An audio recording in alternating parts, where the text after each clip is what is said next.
You're a horrible daughter. My mom's voice thundered through the phone, cutting through the quiet of my apartment. I froze, holding my phone tighter. What are you talking about? You know exactly what I'm talking about, she snapped. After all I've done for you, you couldn't even upgrade me to first class for this trip? What kind of child does that to their mother? I took a deep breath, gripping the counter to steady myself. Mom, I paid for your entire trip, I said evenly, trying to keep my voice steady. Flights, the hotel, the tours, everything. Do you even realize how much time and effort went into planning this? She scoffed. And yet you couldn't do this one small thing to make it special? Honestly, Kristen, I don't know what's wrong with you. Your sister would have done it without a second thought. My name is Kristen, and for as long as I can remember, my mom has made me feel like I'm never enough. Growing up, I was the responsible one, the straight A student, the one who landed a stable career in marketing and saved diligently for my future. My sister, Danielle, was the golden child, warm, charming, and effortlessly adored. This trip to Europe wasn't just a vacation for my mom. It was supposed to be my way of saying, "Look, Mom, I care about you." I thought it might bridge the gap between us, prove to her that I wasn't the selfish, ungrateful person she often implied I was. It had taken years of saving every spare penny, skipping vacations, and living frugally. Flights, accommodations in upscale hotels, guided tours, and even tickets to cultural performances she'd always dreamed of attending. It was all planned meticulously. But none of that mattered now. All she could focus on was the fact that her seat wasn't in first class. Mom, I said carefully, forcing calm into my voice, I thought you'd be happy. It's a beautiful itinerary. You'll have an amazing time. Nodding, Coach, I won't, she spat back. Her words stung, but I refused to let her see it. Well, I hope you enjoy the trip anyway, I said, ending the call before I could say something I'd regret. Later that day, as I pulled up to the airport to drop her off, her parting words cut deep. Maybe if you ever grow up, you'll figure out how to treat people properly, she said, striding into the terminal without so much as a glance back. Driving home, her words echoed in my mind, sharp and cutting. But by the time I parked, something shifted inside me. If she thought I was a horrible daughter, maybe it was time for her to understand just how wrong she was. When I walked back into my apartment, her words kept replaying in my mind. Maybe if you ever grow up? I dropped my bag by the door and sank onto the couch, staring blankly at the wall. A lump formed in my throat, but I forced myself to swallow it down. I wasn't going to cry, not over this. I'd worked so hard to make this trip perfect. I had spent years skipping vacations, declining nights out with friends, and picking up extra work just to save enough. I wanted to give her something special, a way to experience the world beyond her small, predictable routine. I thought it might make her happy, maybe even proud of me. Instead, she had called me selfish, embarrassed me, and stormed into the airport without a word of thanks. This wasn't new. For as long as I could remember, my mom had a way of turning everything into a critique of my shortcomings. When I aced a test, she'd ask why it wasn't perfect. If I got a promotion, she'd find a way to say Danielle could have done it faster. And Danielle. Of course, Danielle was always the one who could do no wrong. She didn't have a steady job. She didn't contribute financially. But somehow, she was the golden child, the one who could make time to be around, while I was the one stuck playing catch-up. But this trip? This was supposed to be different. It was supposed to be the gesture that said, "Look, Mom, I care. Look how much I've sacrificed for you." Instead, it had become another way for her to belittle me. I opened my laptop, pulling up the confirmation email for her flights. 2 economy class tickets, round trip. Carefully chosen to be as comfortable as possible without breaking the bank. The thought of canceling the whole trip crossed my mind for a moment, but I couldn't. The hotel and tours were non-refundable, and even though she didn't appreciate it, I had put too much effort into planning to let it all go to waste. But then my eyes landed on the return flight. Next to it was a small blue button. Manage booking. Canceling just the return flight wouldn't cost me a dime. It wouldn't affect her vacation at all. She'd still have her dream trip. But when it came time to come home, she'd be on her own. I hesitated, my finger hovering over the mouse. Was this too much? Was it cruel? Her voice echoed in my mind again. You're selfish. Embarrassing. The hesitation disappeared. With a single click, the screen refreshed and a confirmation email landed in my inbox. The return flight was officially canceled. For the first time in years, I felt a flicker of control. The next few days passed in a blur, but not without constant reminders of the trip I had so painstakingly planned. My mom didn't call me after she landed. I wasn't surprised. Instead, she took to social media, flooding her account with posts about her incredible European adventure. The first post showed her standing outside the airport in Paris, a wide smile plastered across her face. Living the dream, tagging everyone to see. I rolled my eyes, setting my phone down on the counter. She continued to post throughout the trip, pictures of the elegant hotel lobby, the picturesque views of Parisian streets, the gourmet meals she'd clearly made a show of photographing before eating. Her captions oozed gratitude, but I knew better. She didn't tag me again after that first post, but the messages were clear. Each one was dripping with an air of smugness. Part of me wanted to confront her, to call her out for the audacity of publicly crediting me while privately calling me selfish and embarrassing. But I stayed quiet, letting her have her moment. Because I knew her real moment was coming. On the fourth day, she posted a video from a luxury dinner cruise. Truly the trip of a lifetime, she said to the camera, raising a glass of champagne. By this point, I wasn't checking her updates out of curiosity but anticipation. Every photo and post felt like another piece of the puzzle falling into place. She had no idea what was waiting for her. I couldn't help but wonder what she'd think when she realized her return flight was gone. Would she assume it was a mistake? Would she lash out at the airline staff or try to guilt-trip me the moment she found out? Either way, it didn't matter. She'd have to deal with it herself. The night before her scheduled return, I got a text from my sister, Danielle. Mom's been texting me nonstop about how amazing the trip is, she wrote. She said you helped her with it. I stared at the message, debating whether to respond. Danielle had no idea about the canceled flight, or the years of frustration and hurt that had led to it. To her, everything looked perfect. Glad she's enjoying herself, I finally typed back. It wasn't a lie. I was glad she was enjoying the trip, but what I was really looking forward to was the reckoning waiting for her at the airport. For once, she was going to feel the weight of her entitlement. And maybe, just maybe, she'd realize how much her words and actions had cost her. The day of her return flight finally arrived. I had been carrying an odd mix of nerves and anticipation all morning, knowing this was the moment everything would unravel. Around noon, my phone buzzed. Her name lit up the screen and I took a deep breath before answering. Hi, Mom. Kristen, she hissed, her voice sharp and panicked. Why is my flight canceled? I almost smiled at how quickly she got to the point. What do you mean? I asked, feigning confusion. You know exactly what I mean, she snapped. I just tried to check in and the airline said my ticket has been canceled. What's going on? Oh, that, I said, keeping my tone casual. Yeah, I canceled it. Her sharp intake of breath was almost satisfying.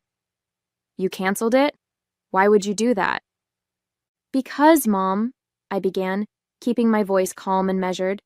I wanted you to understand what it feels like to be left hanging. After all, you were pretty clear about how you feel about me as a daughter. What are you talking about? She demanded, though her voice had softened slightly. You called me a horrible daughter, I reminded her. After everything I did for you, after I spent years saving for this trip and planning every detail to make it special for you, and instead of saying thank you, you insulted me. There was a long pause on her end. Then she sighed, exasperated. Kristen, you're overreacting. You know I didn't mean it like that. You didn't mean it? I repeated, my voice firmer now. You said it. And you've said things like that my entire life. I've always bent over backward to make you happy, and all you ever do is criticize me. So no, Mom, I'm not overreacting. I'm done. Done? She echoed, her voice rising again. What does that even mean? You're just going to leave me stranded here? You're not stranded, I said matter-of-factly. You have options. You can book another flight. Or maybe Danielle can help you. Either way, this isn't my problem anymore.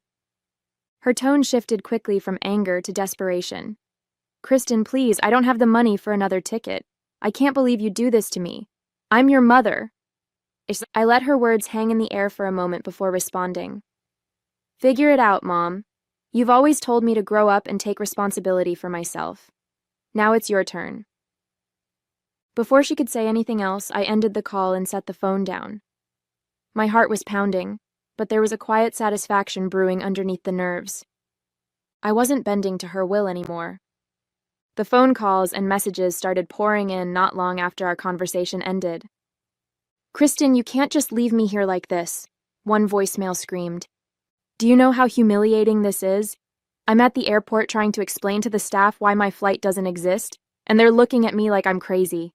Another one whined. The texts weren't much better. How could you do this to me? What would people think if they knew you abandoned your own mother in Europe? I stared at my phone, unmoved.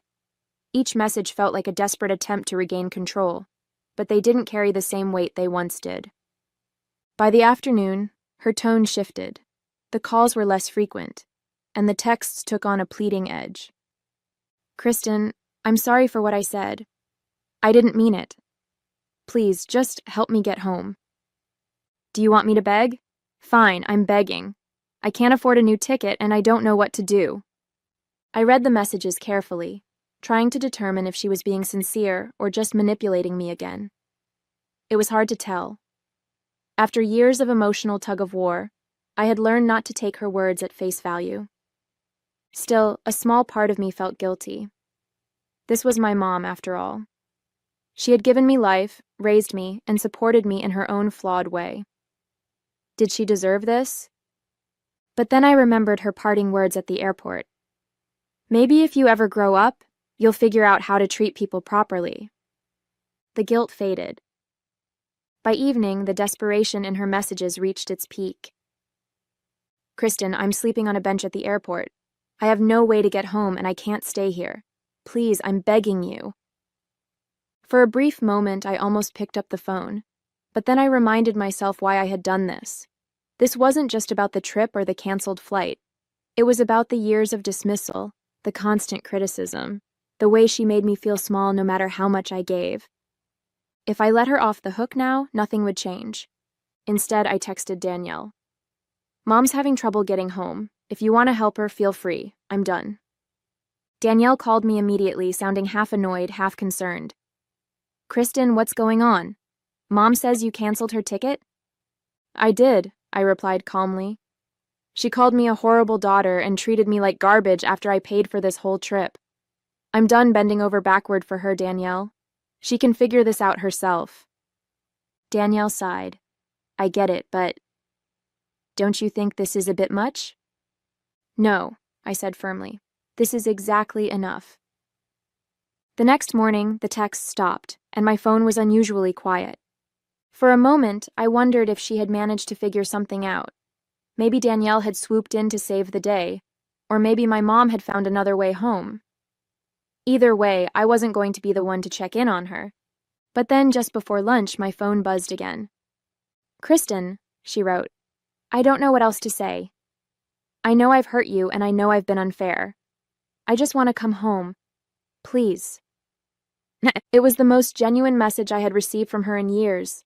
I sat there staring at the screen, torn between relief and skepticism. Was this an actual apology? Or was it just another tactic to manipulate me? After all, she had said similar things before, only to fall back into old habits once the situation passed. But then I thought about the years of frustration I had carried, the endless attempts to prove myself to someone who never seemed to care. This wasn't just about the canceled ticket. It was about showing her that I wasn't going to let her walk all over me anymore. I took a deep breath and typed out my reply. Mom, I'll book you a flight home, but this is the last time I'm doing something like this for you. If you can't start treating me with respect, don't expect me to keep bending over backward for you. Her response came quickly. Thank you, I'll do better, I promise.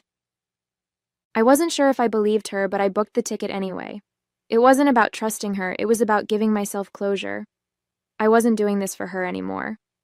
I was doing it for me, to end this chapter on my terms. When I sent her the flight details, her gratitude was immediate. Thank you so much, Kristen. I mean it this time. I couldn't help but feel a twinge of satisfaction. For once, I had stood my ground and set the boundaries I should have set years ago. As her return flight approached, I felt a strange sense of calm. No matter what happened next, I knew I had finally taken control of my relationship with her. 2 days later, I waited at the airport to pick her up. I could have let her take a cab home, but something in me wanted to see this through. Maybe I was looking for some kind of closure, or maybe I just wanted to see her reaction face to face. When I spotted her walking toward the arrivals gate, she looked different. Her usual confident stride was replaced with something slower, more hesitant. She clutched her carry-on bag tightly, her expression a mix of exhaustion and... was that humility? Hi, Mom, I said as she approached. Hi, she replied softly, glancing at me like she wasn't sure how to start. The drive home was quiet at first. I could feel the tension in the air, but I wasn't about to be the one to break the silence. Finally, as we pulled onto the highway, she spoke. Kristen, I owe you an apology. I glanced at her, surprised by her tone. It wasn't the begrudging half-apology I had expected. It sounded genuine. For what? I asked, keeping my voice neutral. For the way I treated you, she admitted. You didn't deserve that. You've always worked so hard to take care of me, and I never appreciated it the way I should have. I'm sorry. Her words caught me off guard. I had dreamed of hearing something like this for years, but now that it was happening, I wasn't sure how to feel. Thank you, I said after a pause. I appreciate you saying that. I mean it, she continued. This trip made me realize how much you've done for me over the years. When I was stuck at that airport, I started thinking about all the times you've bailed me out, even when I didn't deserve it. And then I realized you were right to cancel that ticket. I needed to see what it was like to fend for myself. I wasn't sure what to say. Part of me wanted to believe her, but another part of me worried this was just a temporary change, a momentary blip before she returned to her old ways. I'm glad you see that now, I said finally. She nodded, looking out the window. I know I can't undo the past, but I want to try to be better. For you. When we got to her house, she hesitated before getting out of the car. Kristen, thank you for everything. For the trip, for the flight home, and for putting up with me all these years. I know I haven't made it easy. I nodded. You're welcome, Mom. But from now on, things have to be different. I'm not going to keep letting you treat me the way you have in the past. If you want to be in my life, it has to be on equal terms. She gave me a small smile. Fair enough. As I drove away, I felt a weight lift off my shoulders. I felt like I had taken control of my relationship with her, not out of spite, but out of self-respect. Maybe she would change, and maybe she wouldn't. But either way, I knew I had finally set the boundaries I needed to protect myself. And for now, that was enough. The days after her return felt oddly quiet. For years, my relationship with my mom had been a constant source of stress, a series of battles where I always ended up feeling defeated. But now, there was a sense of finality, like I had finally closed a door I should have shut long ago. Still, I couldn't shake the mix of emotions swirling inside me. On one hand, I felt relief, even pride, for standing up for myself. On the other hand, I wasn't entirely sure what came next. Would my mom really change? Or would this just be another cycle, where she made temporary promises only to slip back into old habits? She called me a week later. Hi, Kristen, she said hesitantly, her voice unusually soft. How are you? I'm fine, I replied, unsure of where this was going. I just wanted to check in, she said. I've been thinking a lot about our conversation, about what you said in the car. I didn't say anything, letting her fill the silence. I know I've taken you for granted, she continued, and I know it's going to take time to fix things between us. But I want you to know that I'm serious about trying. Her words sounded genuine, but I had learned to temper my expectations. I hope so, Mom, I said, because I meant what I said. I'm not going to keep bending over backward for someone who doesn't appreciate me. I understand, she said quietly.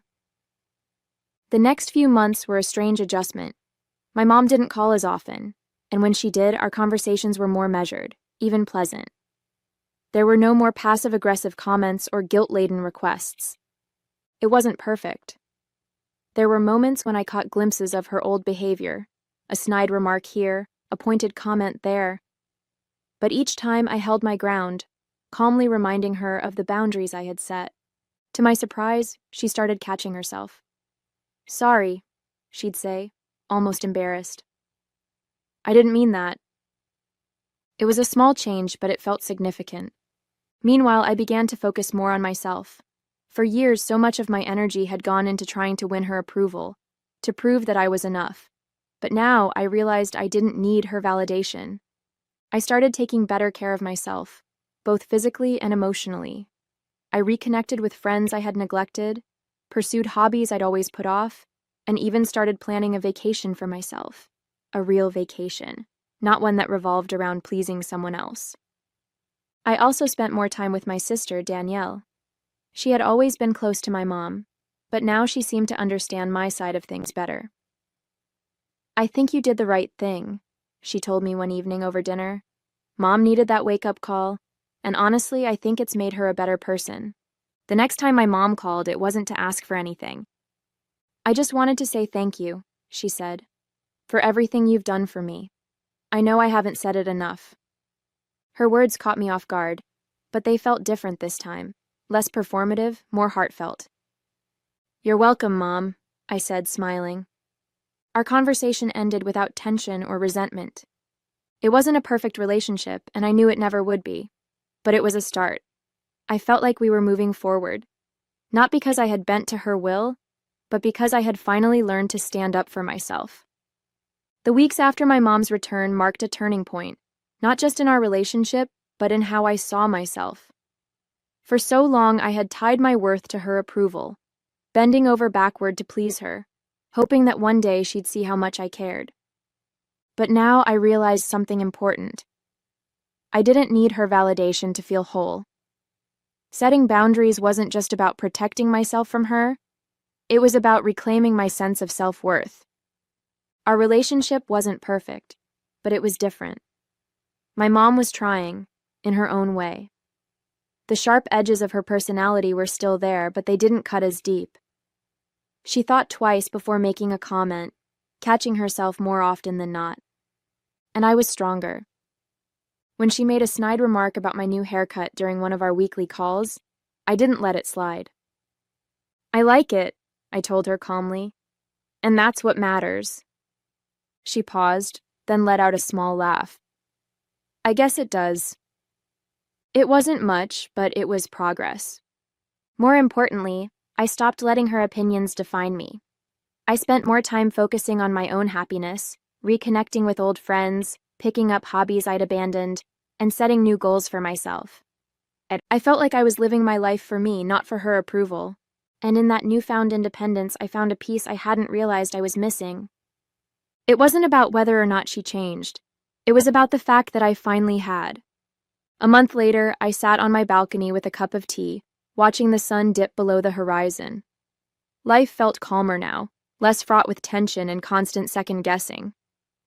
My mom still called me every week, but the tone of our conversations had shifted. She seemed less demanding, more thoughtful. I noticed little changes. She asked about my work, my friends, even my plans for the weekend. For once, it didn't feel like she was just waiting for her turn to talk. It wasn't perfect, but it was progress. One evening, she surprised me with something I never thought I'd hear. You know, Kristen, she said softly, I've been thinking a lot about everything you've done for me. That trip, the way you handled everything. I realize now how much I've taken you for granted over the years. Her words hung in the air, heavy with sincerity. I want you to know I'm trying, she continued. I know I've hurt you, and I can't undo that, but I want us to have a better relationship if you're willing to give me the chance. I didn't respond right away. Instead, I let the weight of her words settle, wondering if this time they might really mean something. Thanks, Mom, I said finally. I appreciate that. It wasn't the grand apology I'd once dreamed of, but it didn't need to be. I wasn't looking for perfection anymore. I was looking for effort.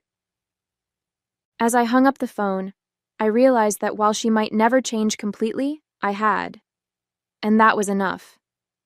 I didn't need her approval to feel worthy anymore. I had found it in myself.